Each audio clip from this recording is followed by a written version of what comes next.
جو کہتے ہیں کہ یہ پاپولر ہے، اس پاپولر کو الیکشن تک فیصلے ہونے کے باوجود سامنے لا کر کھڑا کریں.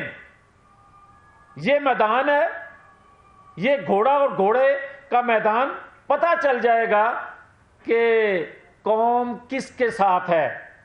اور یہ بار بار ہم ثابت کر چکے ہیں. ابھی تو 21 اکتوبر کو ہم ثابت کر چکے ہیں. جو لوگ یہ کہتے تھے کہ مسلم لیگ کا ورکر ووٹر سپورٹر جو ہے بیلٹ باکس بھر سکتا ہے مگر جلسہ نہیں بھرتا، آج نہیں. وجہ یہ تھی کہ ہم چاہتے تھے کہ ہم کسی طور پر بھی جو چاہ رہے ہیں، جس کی وجہ سے بہت سی باتیں نہیں کر رہے، کہ پاکستان جس گرداب میں پھنس چکا ہے اس سے باہر جائے. مگر آپ مجھے یہ بتا دیں کہ ماسٹر مائنڈ اگر جو فیض آباد دھرنے کا تھا اور ماسٹر مائنڈ 10 مئی کا جو ہے، اگر اس ماسٹر مائنڈ کو اگر آپ کسی بڑے کسی معتبر ادارے یا کسی ایسی کمیشن کی رپورٹ چاہیے کہ اس کے بعد آپ کوئی فیصلہ کرنے کی پوزیشن میں ہو سکتے ہیں، تو پھر میری گزارش ہے آپ جسٹس شوکت صدیقی کو بلا لیں. وہ آپ کو بتا دیں گے اور اپنا بھی کیس بتا دیں گے کہ مجھے کیوں نکالا اور میں نے کس کی فرمائش پوری نہ کی اور آج میں اس اذیت سے گزر رہا ہوں. تو پھر میرے بھائی بات یہی ہے کہ پاکستان کے اندر منصفانہ انتخابات کروانے ہیں، جو کہ پاکستان کی ضرورت ہے، جو کہ آئینی ضرورت ہے، جو کہ پچھلے ادوار سے زیادہ اہم ہے کہ منصفانہ انتخابات ہوں. تو نواز شریف کی اپیلیں فکس کی جائیں اور اسی طرح ٹائم فریم دیا جائے کہ ماسٹر مائنڈ جو تھے ان کا نام بتانے کے لیے ایک ٹائم فریم دے دیا جائے اس کمیشن کو جو بنے، تاکہ انتخابات سے پہلے قوم کا ذہن کلیئر ہو سکے کہ کون محب وطن ہے اور کون جو ہے وہ پاکستان کو اس گرداب میں پھنسا گیا. یہ ہیں وہ چیزیں جس کے لیے پاکستانی قوم مطالبہ کرتی ہے. اور مطالبہ کن سے کرتی ہیں کہ اللہ کا شکر ہے بڑے عرصے کے بعد ایک طاقتور ادارے نے خود احتسابی کر لی اور اس کا جو چیف ہے وہ اس کا ماضی گواہ ہے اور آج کا عمل بتا رہا ہے کہ وہ آئین قانون کے مطابق چلنا چاہتے ہیں. اور دوسرے ادارے کا موجودہ جو چیف ہیں خدا کر کے ایسا اس ادارے کا سربراہ آیا ہے جو آئین قانون کے مطابق فیصلے کرنے یا دینے شروع کیے ہیں.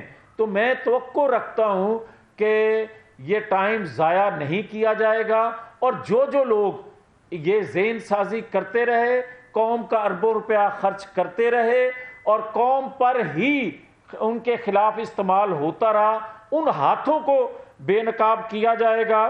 اور میں سمجھتا ہوں کہ ہر چیز اور جو پاکستان کے اندر پچھلے خاص طور پر 10-12 سال سے ہو رہی تھی، ان چیزوں کے ثبوت موجود ہیں. اب سار عالم نے ابتدا کی ہے گواہی دینے کی، حقائق بتانے کی. پہلے تو یہ تھا نہ کوئی پوچھنے والا ہوتا تھا، اگر پوچھنے والا ہوتا تھا تو کوئی جرت نہیں کرتا تھا بتانے کی.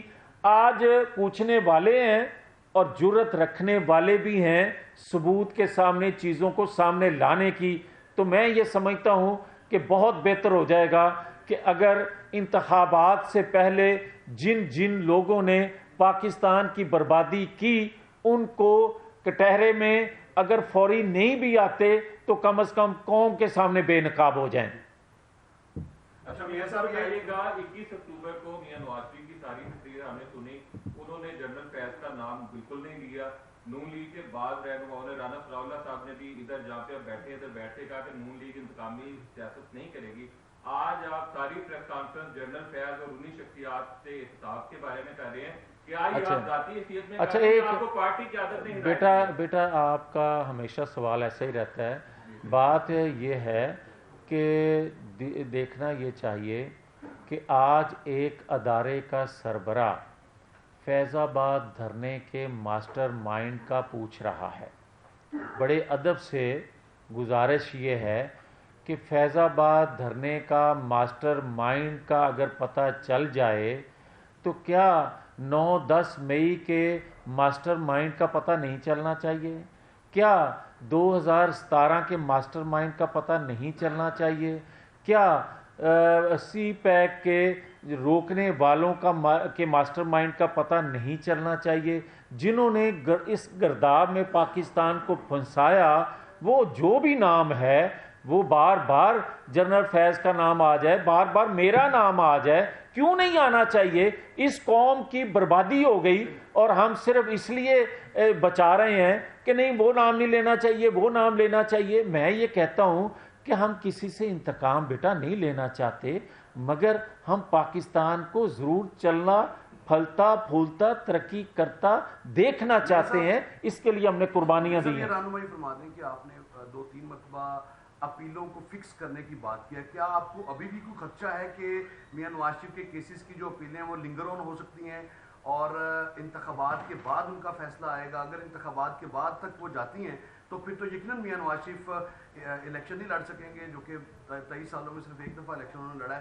تو کیا آپ کا خدشہ بھی برقرار ہے؟ اس کے لیے آپ نے پوری یہ پریس کانفرنس جو کی ہے بار بار اس بات کا تذکرہ. دیکھیں بات یہ ہے کہ کیونکہ انتخابات کا اعلان ہو چکا ہے، یہ میری خواہش نہیں، میری ضرورت ہے. یہ میری ضرورت نہیں ہے، یہ پاکستانی قوم کی ضرورت ہے. یہ پاکستانی قوم کی ضرورت کے ساتھ ساتھ جو لیول پلینگ فیلڈ کا بار بار مطالبہ کر رہے ہیں، یہ ان کو میں بتا رہا ہوں کہ لیول پلینگ فیلڈ کس کو کہتے ہیں؟ لیول پلینگ فیلڈ اس کو کہتے ہیں کہ آپ اگر پینڈنگ کیس ہیں کسی کے تو ان کا جو بھی فیصلہ قانون آئین کے مطابق بنتا ہے وہ ہو جانا چاہیے تاکہ ہر ایک کو موقع برابر ملے. منصفانہ انتخابات کا کہنے والے کہہ تو دیتے ہیں، مگر میں نے اس کی تشریح ہلکی سی کی ہے کہ منصفانہ انتخابات کہتے کس کو ہیں کہ آپ ایک طرف ذرائع ابلاغ کے تمام ریاست کے وسائل بھی استعمال کر لیں، کسی کی ذہن سازی کرنا شروع کر دیں اور آپ انتخابات میں چلے جائیں اور دوسرے کے ہاتھ پاؤں باندھ کر پھینک دیں اور کہیں کہ یہ پاپولر ہے جس کے لیے وسائل استعمال کیے جا رہے ہیں، اور جس کو اپنے وسائل بھی استعمال کرنے کی اجازت نہیں ہے وہ ان پاپولر ہے. یہ انصاف نہیں ہوتا، نہ اس کو منصفانہ انتخابات کہا جا سکتا ہے.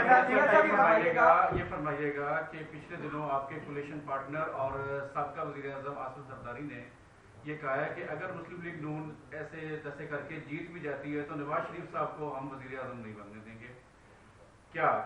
اور دوسرا یہ بھی ساتھ فرمایا کہ جو نئی نامزدگی ہے پرنسپل سیکرٹری کی، یہ اسی کی بہاف پہ ہے، اسی کا شخص آنا ہے، کیونکہ خرم آغا خالد کھرل کے داماد ہیں جو کہ سابقہ بیوروکریٹ بھی ہیں اور پیپل پارٹی کا ساتھ. دوسرا ساتھ میں دوسرا کوشچن یہ ہے کہ پنجاب کے علاوہ سندھ میں، کے پی کے میں اور بلوچستان میں مسلم لیگ نون کس کے ساتھ سیٹ ایڈجسٹمنٹ کرے گی؟